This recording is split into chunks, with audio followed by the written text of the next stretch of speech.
সারা দেশে টানা বৃষ্টিপাত ও জলাবদ্ধতার মধ্যেও এইচএসসি পরীক্ষা নেওয়ার ঘটনায় তীব্র সমালোচনা ও বিতর্কের মুখে পড়েছে শিক্ষা মন্ত্রণালয়। শিক্ষার্থী, অভিভাবক সহ দেশের সাধারণ জনগণেরও তোপের মুখে পড়েছেন শিক্ষামন্ত্রী ডক্টর আ.ন.ম এহসানুল হক মিলন। বিশেষ করে সামাজিক যোগাযোগ মাধ্যমে একটি ভিডিও ছড়িয়ে পড়েছে। তাতে শোনা যায় একজন পরীক্ষার্থীর সঙ্গে মোবাইল ফোনে কথা বলছেন শিক্ষামন্ত্রী। সেখানে পরীক্ষার্থীদের উদ্দেশ্যে মন্ত্রীকে বলতে শোনা যায়, ওরা তো ফার্মের মুরগি, একটু বৃষ্টিতে ভিজলেই জ্বর চলে আসবে। সোমবার রাতে ফেসবুকে ছড়িয়ে পড়ে রেকর্ডটি, জানিয়ে তীব্র ক্ষোভ ও নিন্দা জানিয়েছেন এইচএসসি পরীক্ষার্থীরা। সুস্থ জীবন,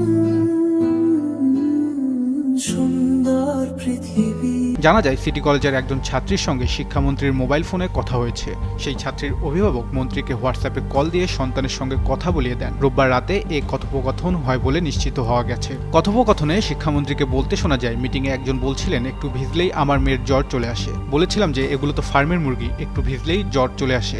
তখন আমি মিটিংয়েই বলেছিলাম যে একদিন বৃষ্টিতে ভিজলে জ্বর আসবে, তখন পরের 3 দিন তো আর পরীক্ষা দিতে পারবে না এরা। তিনি আরও বলেন, আমি পরীক্ষা স্থগিতের পক্ষে ছিলাম, কিন্তু ডিসিদের ফোন করা হলো, আবহাওয়াবিদদের সঙ্গে কথা হলো, তারা জানালেন যে আগামীকাল বৃষ্টি হবে না, রোববার রাতেই শেষ, তখন পরীক্ষা চালিয়ে নেওয়ার সিদ্ধান্ত হলো। এরপর ওই ছাত্রী মন্ত্রীকে বলেন, কিন্তু স্যার, যাদের জ্বর হয়ে গেছে আমরা তো সিটি কলেজের স্টুডেন্ট, যারা পরীক্ষা দিচ্ছি তাদের অলরেডি অনেকের জ্বর, কারণ বৃষ্টিতে ভিজে অবস্থা খারাপ। ইংরেজি দ্বিতীয় পত্র পরীক্ষার দিনে বৃষ্টিতে ভিজেছি, আইসিটি পরীক্ষার দিনেও প্রচুর বৃষ্টি হচ্ছে। শিক্ষামন্ত্রী বলেন, আমরা 5টা পর্যন্ত মিটিং করেছি, সেখানে সবাই বলছেন আমরা প্রিপেয়ার, শিক্ষার্থীরাও প্রিপেয়ার। মিটিং করেছি, সেখানে কেউ পরীক্ষা পেছানোর জন্য রাজি হয় না, আমি রাজি ছিলাম। অন্যদের চেয়ে আমি পরীক্ষা স্থগিত করার সিদ্ধান্তের পক্ষে ছিলাম।